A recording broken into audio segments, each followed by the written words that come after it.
Hello, everyone. This is Jack the Generalist, and this is the Generalists podcast. It's a very mouthy word. I don't know how to say it all the time, but yeah. Today I have a guest, Joppe. I would let him introduce himself because I think you're the best to introduce yourself and what you do. Perfect. My name is Joppe. I come from the Netherlands. I work at Ubisoft here in Berlin. I'm not talking about Ubisoft today, but everything else is permitted to talk about for me. All right, perfect. So, a huge disclaimer: we're in this podcast. We're not representing anyone or anything but Joppe, and we'll just talk about his journey through art. You know, what kind of things that he discovered throughout his journey that led to where he is right now. So the next question, I guess, is why VFX? Why tech art? What brought you here? Yeah, it's super trippy. For me, how I even got into games specifically was at school. They gave you like a list of all the courses you could follow or all the colleges you could go to and follow. And I was very bored by that list, except for one thing, which was games, because that's what I played. And cool. I didn't know there was like actually like colleges doing that. So I was like, you know what? Let's do that if I don't know what else I could do. Nice. How old were you there? There was that. I think it was, I was 16. Wow. And there was that list, and I was specifically like, I was only looking at barber because that was sort of interesting, and games. But then, games seems the more fun. Wow. Direction. So very early on, you were able to see it as an actual option, because I think like a lot of people when they grow up, like for example, different countries, different cultures, they never really see it as a viable option. So it's really cool that you were able to see like, oh, actually I could pursue this, and it's own like science, its own knowledge. So what did you take? What were your steps after that? Right after school, I immediately joined that school. It was like Media College Amsterdam. Cool. So it's like in Amsterdam, just this college, and they do like a game art generalist course. Oh wow. So it was literally everything. I still feel, it was so unfocused, but still feel like for me, that was kind of the best option, because like I had ADHD or ADD, sorry, and they're like learning to focus was like super hard for me. So having a school to specifically do that, like I still like recommend going to game art school for some people that really have struggle like learning, because for me it was like that was the best option, because I can't focus on my own. I couldn't self-study at all. I think I will change the name of the podcast to the ADHDers, because like all my guests. I noticed that a lot. Like everyone has ADHD, and specifically VFX. I was literally thinking about it yesterday, where I was like, VFX is such a, maybe that's why I like VFX so much as well. Is like it's so ADHD, where you just can focus on 10 things at the same time, and you're like, oh, here I'll just change that, and then I'll go to the next part, and then go to this, and then because before I did like 3D, and 3D is so linear and boring, where it's boring, like, okay, you model it and then you unwrap it, but then something's wrong with the model. Okay, then you have to delete some vertices and then try it. Horrible. And also, like the results are not instant and they're not real time.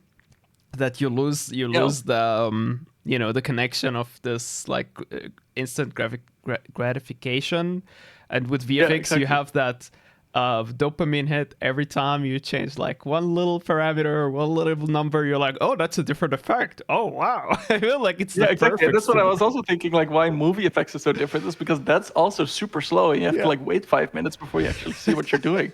It's like not made for me. Like everything needs to be snappy. Oh man, I'm so glad that we get to talk about this, because this is so perfect. And also tech art, I feel, is like, this is just my feeling. I'm not an expert on the topic, but I feel like it's the perfect mix between ADHD and autism somehow. Like I had a guest yesterday who she described it the best. She was like, I really, really enjoy shaders because they are the perfect mix of, they are so beautifully logical. Like I think she was talking about rigging. Actually, it is so beautifully logical. I was like, wow, this is the perfect explanation. Yeah, exactly. Okay, so you went to school. You learned generalist game art. How was that? How Yeah. many years? What were the difficulties? That was 4 years. It was actually way too easy because it was like just everyone passed because art is kind of subjective, you know. Yeah, it's Or true. at least like, of course, you like have to learn about how Unity works, but that just comes with it because that's the main engine I worked in. And you have to learn 3D modeling. But other than that, like, I think literally everyone passed unless they actually kind of gave up. That's like on them, not really on the school. Yeah, got it. And then I finished that school, and then I couldn't find a job because sure, you pass school, but like maybe you don't have like the actual abilities to do anything. Yeah. Because I feel like that's also with schools. It's like you learn so much, but you have to actually put in the time outside of school to actually kind of develop these fundamentals. Because if the school is not teaching it to you, then Listen, just, like below it. I don't average, think so. what we do should be taught in a school, like academically, honestly speaking. And I stand for that and I lobby for that because I think what we do is more of a vocational school. Like you need to be able to work and also study Yeah. because like look at the junior level of entry. It's always like, oh, you need to be that good and you need to have so much experience. And it's like, how am I gonna like snap my finger? They tell you, well, you have to go to art jams and like so basically I have to work. Yeah, you have to work. Okay, Yep. so where's that system? There is no system to support you. You're all on your own. You have to find a job to do on the side and grind on the other side. Or when you're in school, you have this illusion of a system of degrees, and you have to pass the grade or whatever. But all of this is illusion. It's not preparing you for anything. I bet you had, while you were in school, you had to prepare yourself for the job market, or you were shocked after you finished school that you were not hireable. So how did you manage that after school? Yeah, I didn't. Nice. I mean, for me, it was I just wasn't on that level of like actually getting a job. Then I kind of gave up, and then I tried to do something different. I almost became like an air steward at like a flight company. And then I saw the people there, and I was like, "This is not my crowd. This is really like not where I'm supposed to be." And then I was like, what I always wanted at game art was kind of like I was kind of introduced to technical art, or at least knowing what it was, but I didn't understand shit. So I was like, if I now do like game programming, I'll get there. But I didn't get there. Okay. I mean, I did then afterwards I did a bachelor's degree focused on game programming, where I was like, okay, now I can do like the whole development cycle of like doing game art, fully every subject of it, and then also game programming. Then I started developing my own games, but I think I launched one game, which was a small mobile game, just to show that I could. And then I also, got kind of familiar with some people in the Dutch industry because of all the internships I had. Because for both schools I had to do like 2 internships. Yeah. So eventually, I kind of got familiar with people there, and then I landed. Then after finishing my bachelor's degree in game programming, I landed a job as a game artist, which is also kind of like ass backwards.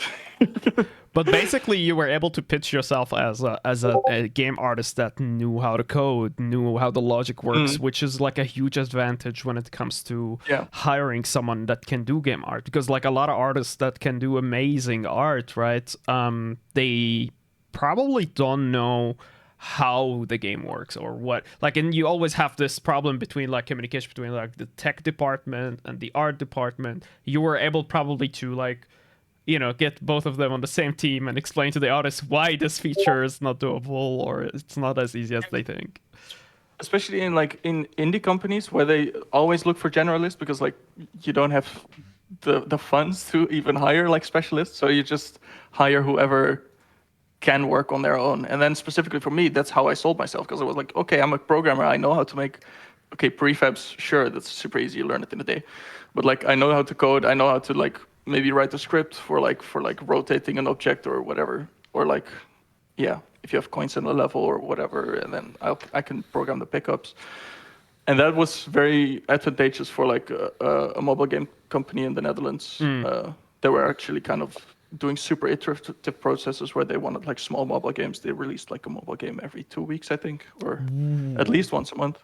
Damn. Yeah, so there was a grind.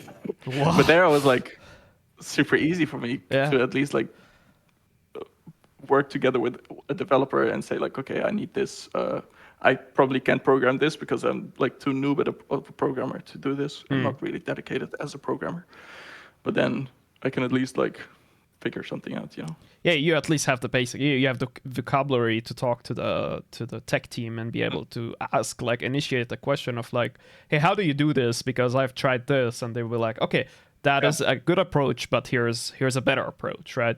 It's a difference between like if you're an artist who picked up a brush or, you know, an artist who did not pick up a brush, and it's probably easier to take you by the hand and like show you a couple of tricks or a couple of techniques for you to improve on. And that's the idea of a generalist who is bad at everything, good at everything as well, good enough to be able to expand on it anytime.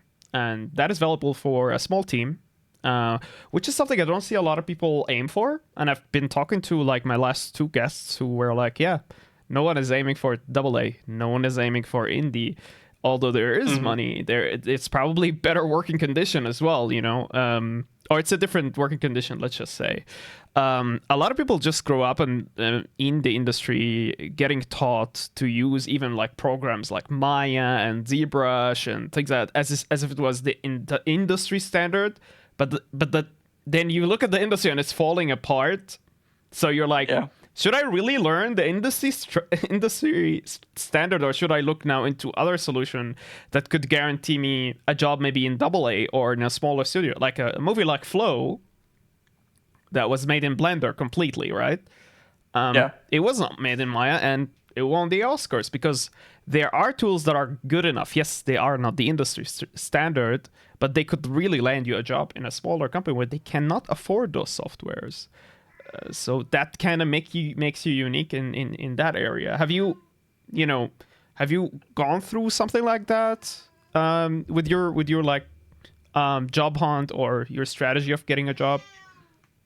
Interestingly enough, I feel like industry standard is such a like strange term because it really depends on the kind of the job that you do. Because like for example, like I noticed with character artists, of course, you work always in ZBrush or whatever because that's how you share files and everyone works in that same thing, and you can't just be like a sculptor in Blender and then hope that everyone kind of adapts to you. But like for 3D modeling specifically, it's like if you have like FBXs or whatever, it's fine to work in whatever format you want, and you can just work in your favorite software. So there's like just environment artists that just work in Blender in AAA, and it's fine. Like nobody cares as long as you can like export it to the engine. Then who gives a damn? And like there's like different tools and different whatever if the results are the same or to the level with like similar time. Like here's the thing, if an artist you hired really works well with Blender, right, and maybe take them 2 hours to get something out, why would you risk teaching them a whole like new program and like risk them taking even longer time? But that's a different topic to talk about, of course. I mean, but also it's like adapting to a program. It doesn't take that long. At least like okay, I'm super used to sculpting in Blender, but for me to pick up ZBrush, I touched ZBrush in the past and it's fine. Like, you can just get going in like 2 months, or at least you can like start the first week. You can already churn out like your own sculpts and stuff. So and then there's Houdini. That's true. That's what I recently started working with now. Well, yeah, that's something different. Okay, so you dabbled a little bit with Houdini. How was that? It's I really enjoy it. Yeah. Because it's like, for me, it was like such a black box kind of like, I'll never understand it, and I'll just accept that I don't understand it. But then every time I approach anything that I could do with Houdini, I just force myself to work in Houdini and then figure it out from there. So I haven't opened Blender in a while now, just because like, you know, I could technically do this in Houdini. Like my most recent project, you can also see it on this one, where it's like it's assembling this cannon and it shoots the moon. Everything was done with Houdini, just because I was like, I just want to force myself to use this. Yeah. And then just go from there.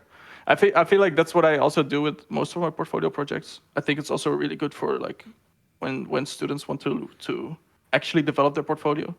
Yeah. It's usually like try to force yourself into something that you haven't done before. For example, VDBs or simulations or whatever. Every time you do like a new portfolio project, try to do something new and don't just do the same thing over and over again and expect something to change. Yeah, no, I agree with you. And also, like, when you do that, you kind of, that's what like novelty is all about, right? That's what like brings you to a whole different market, because there will be that one project that is looking for someone who knows Houdini when it comes to modeling, because they're looking to scalability when it comes to proceduralism. And it is kind of a gamble. I get it. It is a gamble. But like, here's the thing. The other gamble is you're doing what everybody else is doing, and you're competing with everyone else. Meaning, you're competing with people who have 20 years of experience of the thing that you want to get into. Say it is like visual effects riot style or whatever. These things have been established and everybody been doing them, you know. So like when Marvel's gonna look for someone who can draw Hulk, they will go to the person who were drawing Hulk for like 20 years. But if Marvel is gonna go to the person who is drawing the, I don't know, the female version of Hulk with like purple stripes or whatever, you know, like a remix of it, something a bit more special, more specific, then you have limited your competition from like 100% of you competing with literally everyone else to maybe 30%. Now you're competing with like a niche, right? And I think that is important to like understand, especially when it's about competing with markets, because a lot of people when they start, they're like, oh, I really want to do visual effects and I want to work at Riot. Okay, that's a long path to take, and of course it's gonna take you a lot of grind, but just know that your competition is gonna be fierce, and you're competing Everyone, with a lot basically. of everyone. Exactly, you're the norm, the mainstream. It's like, yeah, like VFX Apprentice, for example. That's like a prime example of like everyone wants to do Riot style VFX, and I mean they're like expanding now, which like actually is like really good for them.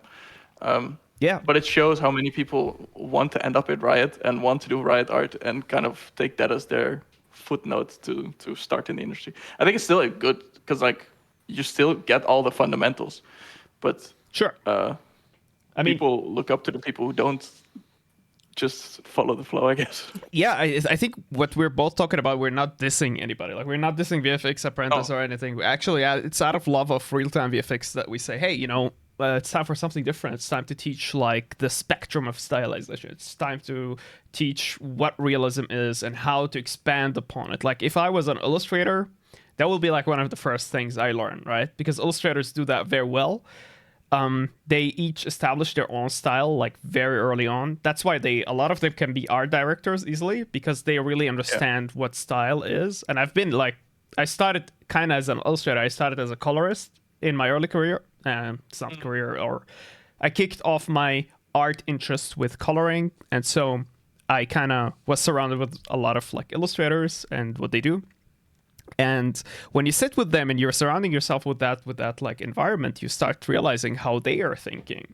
But then you go, if you want to like learn real-time VFX, you start picking up on this thing that is like, oh, this is standard, this is industry standard, this is la la la blah blah blah. And like if you have a bit of more open-minded about like art and illustration, you will have like this bigger spectrum to work with. I feel, and I don't see that taught a lot. Yeah.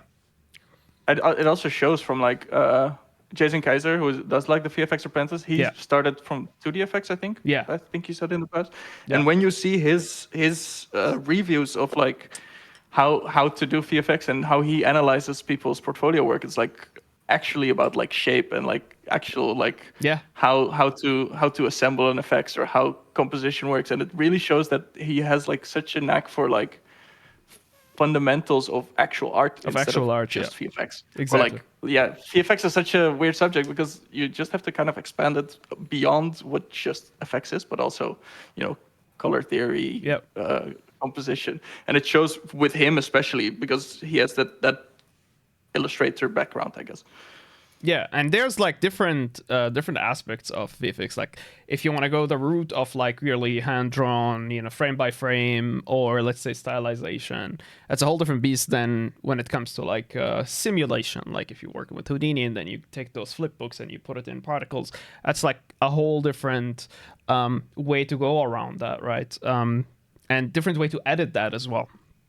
And I think it's important for us, like as VFX artists, to understand that the category of what we do is called VFX, but how did it come to what it is right now? Like we have to go through the history a little bit and understand. Even when it comes to like Star Wars, like old movies and all those effects that were shown as an explosion were made, it's kind of the same principle still. Like if you think about it, it's still the same principle. There was something painted or something that got overlaid over something, and that was like a frame thing. It was 24 frame pictures of an explosion and got overlaid over the movie, and that same technique is still used. Or like with Disney, with like the frame by frame illustration, literally illustrating water and illustrating fire. Those same principles can also be used for visual effects for games. Yeah, exactly. I feel like we're still kind of like assembling what the fundamentals are for our job. Or at least not really the fundamentals, but like where we can get the information from and where we can actually improve, and how we even compare like Western VFX versus Asian VFX, because that's also like this whole other subject where they seem to have a whole different set of fundamentals and what is required to be a VFX artist. That now I notice now we're actually kind of like cross-referencing stuff like that, where people actually started to apply for those courses, or like those courses are being finally like English translated.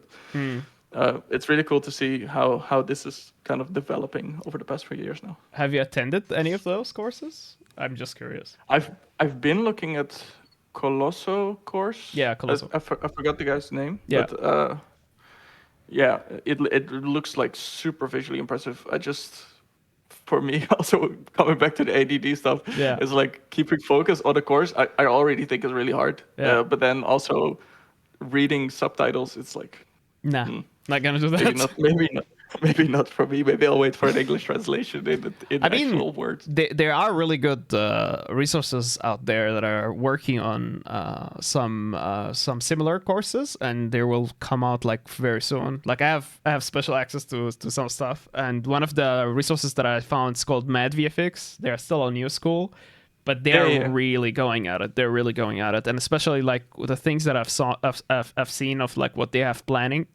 I mean, like incredible stuff. Like they're finally Go ahead. I love their stuff because it's super like focused on like more realism and more like almost AAA, I guess kind of focused stuff. Whereas like this is all stuff you're gonna need when you're actually running the job in the AAA industry.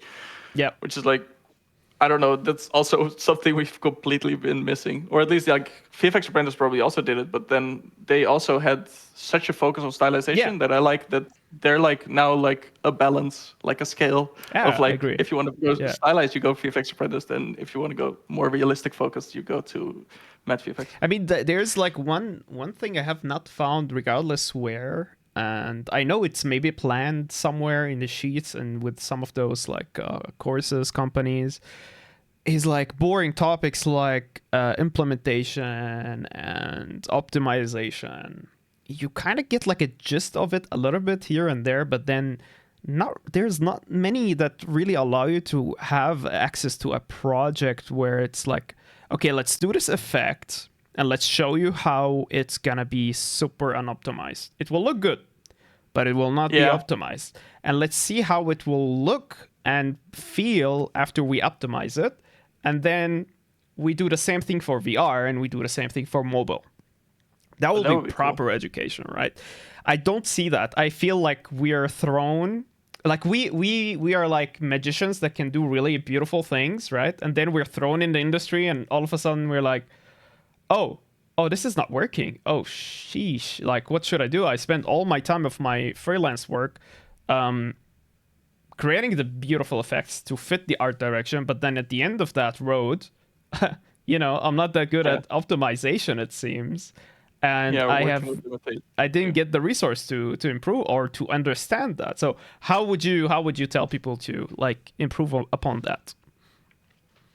Good question. I feel like that's something you almost just learn at the job, especially if you're hiring like a junior or whatever. Then it's like we know that you have like it's harder to teach like the visual kind of eye or like timing and stuff like that. That's harder to teach. So if a junior has that, then you can like at least like learn those Work with other it, yeah. performance optimizations later. It still would be nice to see it on people's portfolios, but I feel like for a junior, it's a little bit less important, and then you can just kind of deal with that and learn it from a senior if you have a senior at the company. Because sometimes like VFX is such a A small niche. industry that Yeah. even at a bigger company, you're working in really small teams. Yeah.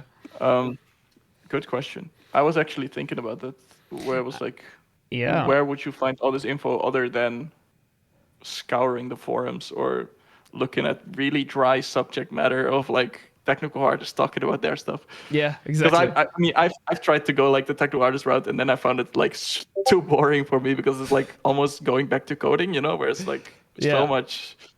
Especially when they write stuff, it's so boring. Just make it a bit sexy. Make it a It's bit like like reading fun. Add images, whatever. yeah, get it. But There's this it's it's called Joppe, I think. Have you checked their books? They make interesting books about tech art. I think I bought their book Yeah. 10 years ago or And then something. you never read it. Yeah, exactly. Just like But me. I mean, but they did do that, which was kind of more engaging. Yeah. At least like it looks It has juicy. pictures. Yeah. Oh Actually. man, I love us. We're ADHD people. We're like, if it doesn't have pictures, if it's not a video, I don't want to watch it. Yeah, exactly. Yeah, nah, it's really difficult thing to navigate. Like we are generalists, and it's like depending on our background, if we have like dabbled a lot or tinkered a little bit with HLSL or rendering, and we understood what a draw call is and things like that, then it's easier for us to do the flashy things and make them optimized. But if we haven't, I can tell right now there's not much resources out there to learn that, although it's very important for the job, because yes, you can do something that is really beautiful and really appealing. If it's not usable, it's not usable. And Yeah. like you said, it's rare to find another lead VFX artist in a team, even on a AAA, like huge studios. I think the biggest I've heard has like 8 VFX artists in a team. That's it, just Yeah. 8. And that's a huge team in my opinion. Yeah, it's like the biggest team ever. Insane. And then sometimes you have like these occasional games where the teams are like immense, which like Diablo 4, for example, where it was like surprised to see like 70 VFX artists or whatever, like actually like insane numbers. It's such a crazy world, but I actually kind of enjoy that the teams are always so small. It's kind of like you just have like this super small bonding team, and you can like critique each other, and there's no real competition. Usually, it's just like all fun and games. It's I mean, truer words have never been spoken, because like when I'm doing the podcast, right, I'm now interviewing mostly real-time VFX artists, and I'm not even looking at the numbers anymore. I'm like, wow, like, this was fun. This was really enjoyable. Like I'm even if when I see now, like I see like 100 people watched, I'm like, wow, maybe let's say 50 of those had no idea about real-time VFX. I probably got like 50 people to be interested. Let's just assume that, right? So I'm like, when I started learning VFX, I was like, there's nothing to do passively to learn this skill. Like, where is the conversations that are happening behind doors between like professionals, professional VFX artists, and what type of conversations are those? And I couldn't get in because it's hard to crack in the industry that far. And also, even if you did, you're probably, as a freelancer, you're the only VFX artist. Like, you're isolated, literally.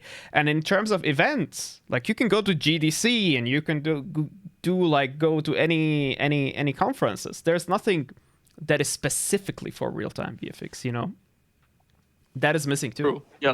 Yeah. And also, it's super like inaccessible in some cases. For example, the GDC stuff, I would love to go, but I just don't have the money and don't have the time to actually fly over to the US. Absolutely. And it's so it looks like such an in crowd of like you have to really like struggle to even get in, or just stop caring. Yeah. Stop caring, don't get in. It's then just read from other people externally.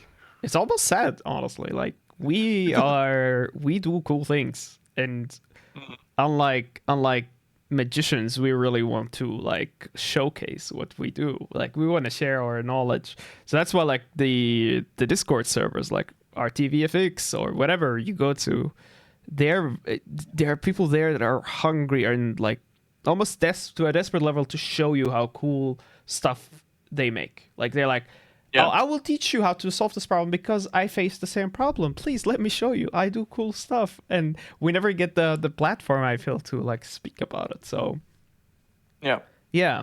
And yeah, you get it. I mean, yeah, that's what this podcast is good for, I guess. I guess. I don't know. Like I'm doing something I really wanted to hear when I first started, because like you do get misunderstandings or like different approaches to VFX or different definitions of VFX. Like if you do like a research a little bit, you might find a post from like 12 years ago where they're talking about well, you kind of need to understand HLSL and visual coding. While that's true and it could expand your knowledge, of course, 100%, it doesn't really, it's not 100% necessary anymore to go that route. It is helpful though, but like you could start right now with like nodes and stuff. Yeah, it's developing so fast, and then also like stuff is also being added now where you kind of now you have to start learning about VDBs eventually. I still haven't really looked into it enough, but like that's also coming. And then like this stuff is so progressing so fast that I feel like in 10 years we're probably not even doing the same stuff anymore, unless it's like mobile or VR. But then other than that, you're probably like doing all these real-time simulation stuff that Unreal is now developing. Oh, these are so exciting. It's like, yeah, sort of. For me, it's scary, but at the same time, who cares? Is it scary, really? But it's like yeah. Go ahead. You're learning so many fundamentals now, Yeah. which I mean, they always stay relevant, but then eventually they feel like they become unnecessary to need a VFX artist for that, and just throw a tech artist on there and tell them, hey, do like a smoke simulation there, and they just toss it up. It's not really scary, because I feel like VFX artists also always kind of required for that process. But if you do anything like real-time simulation within the engine in games, it could be I mean, let's pause there for a second, because tech art is such a wide term. Yeah. Like, yeah, true. I could not go away from the fact that in the latest project that I worked on, like all my leads were like, we have to put you as a tech art because what you did was tech art. And I was like, really? And they're like, yeah, it's just a really wide term. It's like, what is a tech artist? Everybody asks that question. I think it's like two positions in the games industry that no one like has a specific definition of what they do. Producers, it's never clear what they do. And the tech artists, it's never like, there's no manual of what they actually do. So even like job descriptions, they always suffer with like tech artists job descriptions. True. You have to actually like read what the job description is about, instead of just assume what it is from the title. Actually, like, I don't know, procedural generator is something completely different from like a rigger or whatever. Yeah, exactly. And it's all called tech artists. Exactly. But there are things sometimes with like job applications or job descriptions in specific. Like I know a lot of HR people, and they all say like the same thing. We try to minimize the number of people who's gonna apply, because there will be a lot of people applying. So we'll just put out there stuff out there to make them afraid. Like, one of the things that they would say, like mandatory C#, mandatory, I don't know, Python or whatever. And the thing is, they get to demand.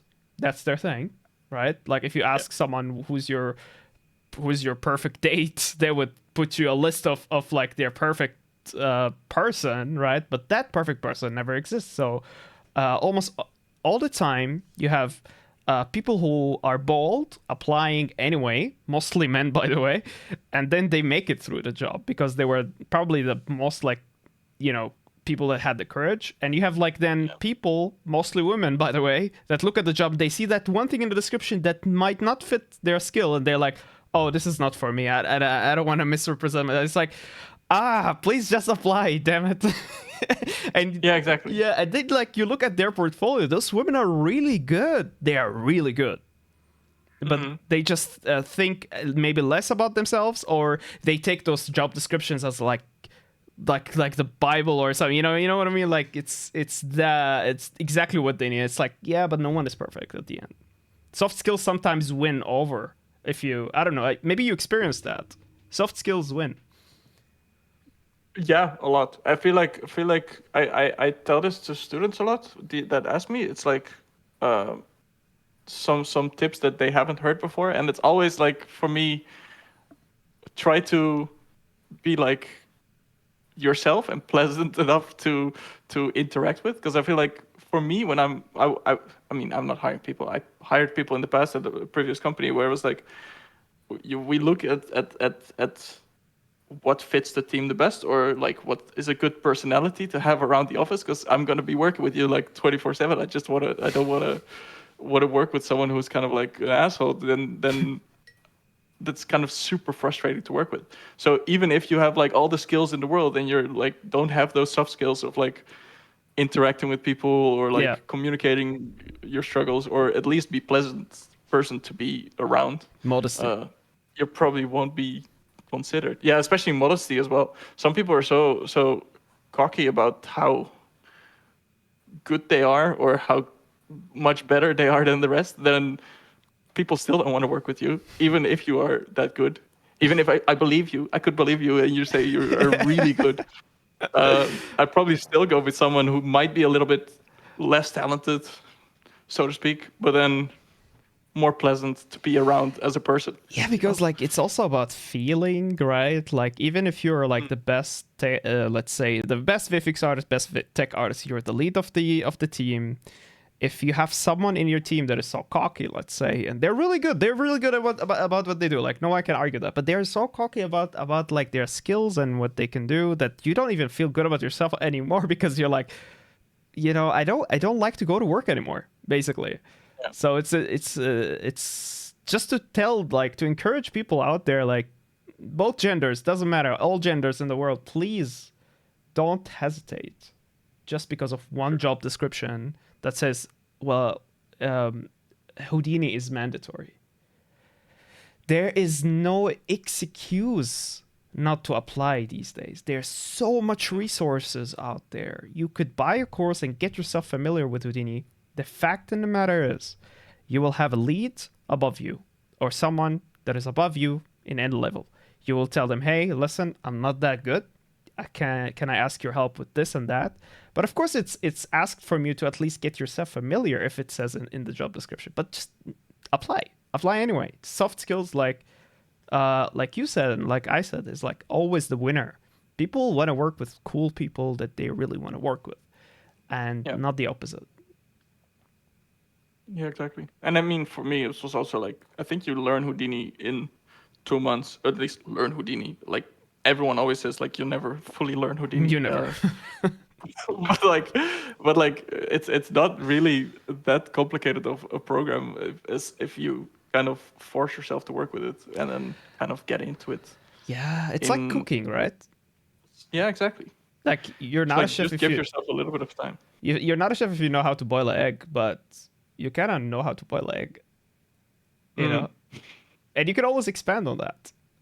Same thing with game development. Game development is also very complex. It's a complex matter, and there are games that are like Floppy Bird. You could probably make in a week. I mean, you mentioned like making a game every month. That is insane. Yeah. There was a reason why I left, I guess. And of course, I got the opportunity to become a VFX artist instead of a generalist, which is kind of my main goal. Yeah. But VFX artists are kind of generalists. I mean, you could always kind of expand on the other aspects. Like, we have the art aspect, of course, which is technical in a lot of the things that we do. And then after that, it's like, yeah, nice, you have an effect that looks cool and you could hit and it plays. But how are you going to implement that in the game? How is it going to work? What was your first encounter with that, and how did you navigate that world? Yeah, I don't actually remember, because I feel like for me, I was like I had the generalist job, and then I started doing VFX stuff that was just kind of required for it. But there was always like, spawn a prefab, make it play, and then it works. And then with coding, I could like change the skill and whatever. But then it was never really. For me, I feel like I just kind of slowly rolled into VFX. It was not something I explicitly discovered.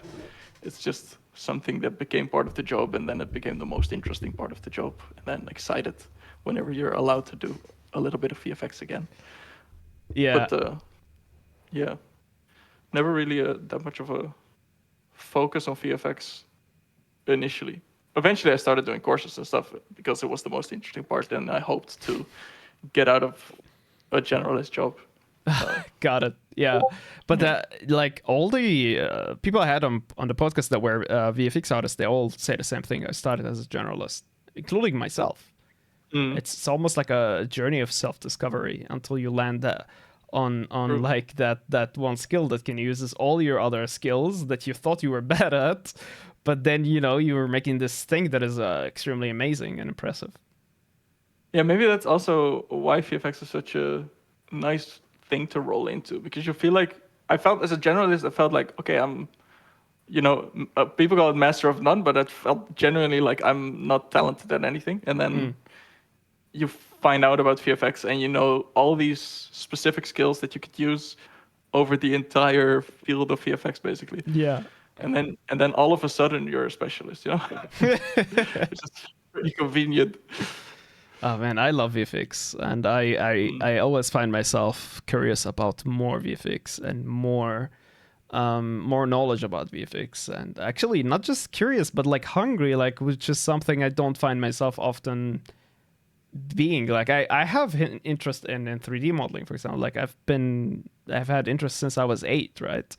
But like you said, it's tedious. It's like you go from this program to this program to this program to this program. Well, in VFX, it feels like, oh, I know all those programs, and all what I have to do is export to the engine, result, the engine, result, result, and then it all gathers in one thing, and then the ultimate result, which is like, oh, the effect actually works, and it's in the art direction needs, and it's like this huge confidence boost, because you're like, oh, so what the industry were telling me from the beginning, that I need to be a specialist in something, I was able to prove that wrong. I was able to navigate my way and say, maybe being maybe like learning those different skills is worth it in the end. Kind of, yeah. And then even in VFX, right? This like, you could be a stylized VFX artist or a realistic VFX artist or somewhere in between, or fantasy. It's still there's so much way to even specialize more than just become a VFX artist. And even within that, you can be like, okay, if you're a generalist VFX artist, you could still work at AAA, or you could still work at AAA, but you could still also work at AA companies, or like other companies that need a VFX artist that just don't have the budget to hire like a specialized specialist almost. Yeah, and I honestly think you can always work in AAA, especially if you are such a good leader and a good communicator. Like, it doesn't matter how good you are, if you're familiar with the pipeline, and you can take a lead job, like, and you can actually lead, then that just does not matter. Because if you could lead a team, lead a department, and take the responsibility of leading, because that is valuable on its own. Yeah, and I think like nowadays people, like especially beginners, like aim for AA, aim for indie work, like aim for freelance. It's not a bad thing. You get to work on your own terms. That is the good thing of the freelance. Of course, there's job instability, but honestly, job instability is everywhere in the games industry, and we see it now falling apart because, in my opinion, you should not hire anybody. It should all be just freelance. That's it. Or like for hire studios like Tuatara or whatever, you don't need to hire VFX artists anymore. You just do contract work. Yeah. And I think if it goes to that direction, then you have those outsourcing studios that can make their own guild-like programs. A guild is like, when people used to learn a skill back in the day, they went to a guild and they were all getting mentored by one person that was a senior, who was able to take, instead of 2 jobs a year, was able now to take 10 jobs a year, because they have all those juniors beneath them that they get paid as well to do the work, and they get mentored as well. That is missing in our industry, and we need that. We need to feel that. Because it's a vocational thing. It's not a thing you study in freaking university, and then afterwards you're like, all right, ready to be hired. No, you're not. Yeah. You're not. And that is an illusion. I don't know what drives us to think like, okay, computer science equals game art. It is not the same thing. Although it uses some of the topics, yes, but it's not the same thing. Yeah. I feel like the industry is definitely developing into towards that direction of what movies already has, I guess, where it was like you just hire or assemble a bunch of studios and they create the game. And then, for example, you have like here in Berlin, you have Airship Studios, which is like they do all the character art for Overwatch, or at least I think there's a few other studios doing it as well now. But like it's just other studios doing it at this point. Yeah. And you just assemble a crew of like 3 studios. For example, Tuatara does Overwatch and Valorant, and then Airship. Yeah. Also does like, I think they do literally the same games. Yeah. And it's just a semblance of like multiple studios working together. That's not even the main studio anymore. And of course, the main studio still has its in-house people to finish up all the jobs, or maybe have a lead there. But in general, I feel like the industry is moving towards that direction where everyone's just going to be like contract workers. Yep. Yeah. And we all have to learn also the etiquette of contract work, because it doesn't come natural. I think we're all like grown to have this mindset of like, you need to work in a company and you need to be loyal to that company, and you need to that company is going to pay your pension and it's going to pay you the taxes for you. And it's like, hey, like, why are we only teaching that part? Well, the answer is capitalism. They want workers, and they want workers to be replaceable, and they want you to have zero confidence about yourself. Okay, cool. Let's build more confidence then. Let's have, now with online especially, like let's have an, what do you call it? Like an unconventional way to teach those people, like especially with online and like Instagram accounts or whatever, or podcasts, whatever. Let's teach people that, hey, there's an alternative way. If you're not fitting the thing they're trying to put you in, there are people like you. There are people like you, me, other VFX artists that figure it out on their own, and let's tell those stories, and let's show that it. My normal and your normal is probably similar. And the more we normalize that, I think people will hear it and be like, I can do it. Yeah, I can do it too. Yeah. Yeah. For sure. And so you also do freelance, right? Or is it just like you do this, or you used to do? Never? No, not at all. Okay. No. It was always a scary subject to me. Oh, okay, like got it. Managing yourself and like having no work for a while, that was like advertising yourself. It was too hard for me, or at least like it was not too hard for me. I just didn't know how to do it, and then just accepted that I didn't know how to do it. I mean, if you're really good, you probably don't even need to advertise yourself. Yeah, for sure. Yeah, that's what I keep hearing, is that people just like either work for the same studio for like 2 years or whatever, and then you're just their go-to guy. Yeah, or girl. Yeah, our girl, I mean, for sure. Listen, we're heading to the end of this. Is there anything you would like to promote, give a message to the viewers, anything that you would like to put out there? Good question. I have not thought about this at all. I don't know. Keep learning. Make sure you... I think the main thing that kind of develops your VFX career, I feel like, is try to learn something new every time. I think that's the best tip I can give. Try to learn something new every time. And I think that for VFX especially, always lands in the right direction, because you will always need something in VFX to push it further. Endless slug of developing yourself. Like you can push it in any way you want. You can freaking start learning how to develop a game, and you'll be a better VFX artist. You know, you could start learning about color theory. You'll be a better VFX artist. Like, Yeah, true. it's like this endless void, and you could always stack more skills to build it up. Exactly. Maybe don't do VFX all the time. Maybe start drawing or something. Absolutely. Yeah, drawing also lands in it with, like, if you want to go and pursue like frame by frame. It's just the beauty of the whole thing. Like, there's endless ways to make it, and yeah, there's also a lot of people that do it, that want to share their knowledge. And yeah, VFX is an awesome thing. Listen, everybody, it was amazing to have you here, and that you listen to this, and you listen to this all the way till here. I'll leave all the important links that we talked about, and in the link in the description below. And yeah, as always, it's Jack the Generalist, and I'll see you in the next one. All right, bye.